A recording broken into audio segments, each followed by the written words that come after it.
so excited for our first guest to stop by the show. He's written actually a very interesting book called The World is Burning and I'm Late for Work.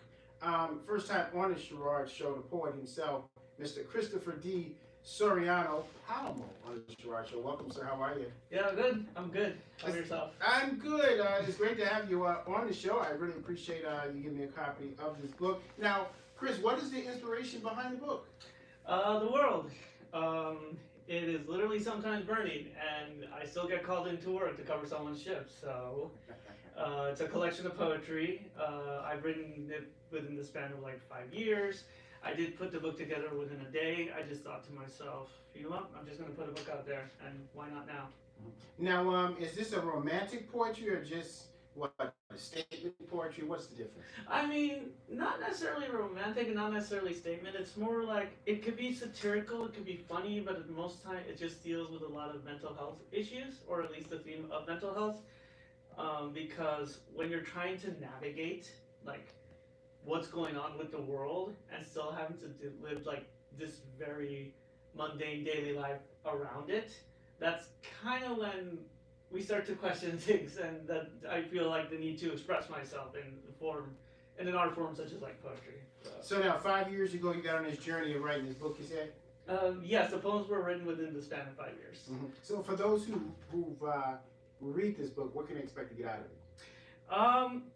Feeling less alone, because I know that when you're dealing with things such as like mental health issues, such as the world collapsing, locally things like the LA fires, stuff like that recently just happened, over and over and over again, something's going to come at you. It could be personal, it could be local, it could be global, but just know that you're not alone in it. It happens to everyone, and no matter how you're feeling, just open up to folks so that they can help you and reach out to those who you need to reach out to. So this book will make you laugh, make you cry on poetry, but also the main thing, it won't make you feel alone. Is that correct? Yes, correct.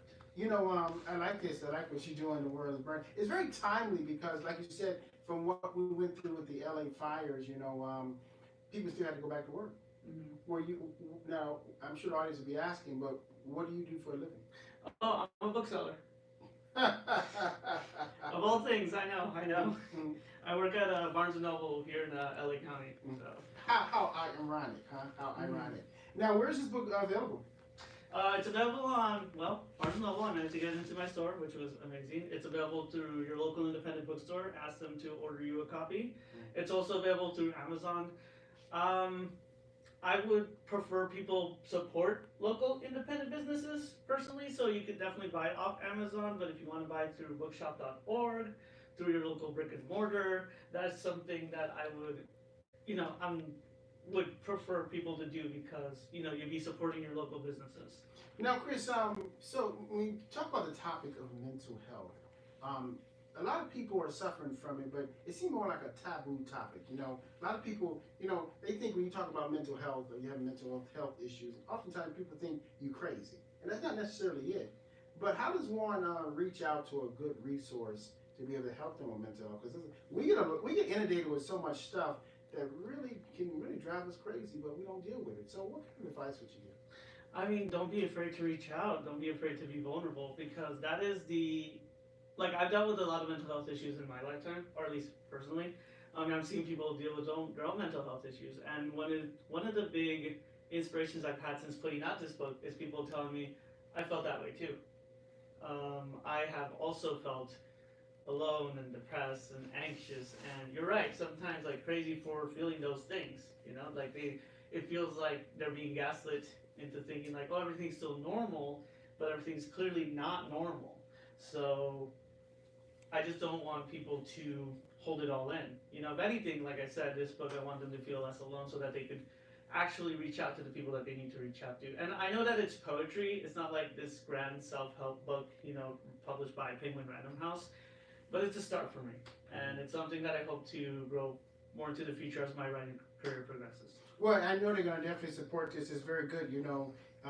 This is one of those books that, I would definitely check out, and I urge you all to check out as well, because, if you can save one person with your book, your writing wasn't in vain. What do you say? No, definitely. It reminds me of a story that somebody told me, I heard a very long time ago about this boy on the beach who was trying to save a bunch of. He was just throwing a bunch of seashells into the ocean because it was just awash with them. And so somebody told him like, what are you doing? You're not gonna be able to save all of them. You're not gonna be able to make a difference. And then he picks another one up, throws it in, and said, I made a difference with that one. So long as you could save one person, and so long as you don't even have to know that you saved that person, you know?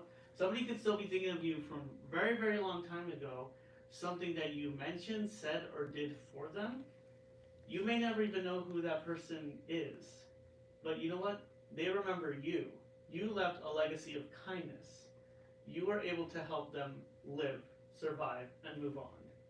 And I don't see anything more beautiful than that. I don't either. That's pretty awesome for you. That's pretty awesome. We're going to take a quick commercial break. When we come back, we're going to have Chris read a couple passages from his book, The World is Burning, and I'm late for work. I'm sure I will be right back.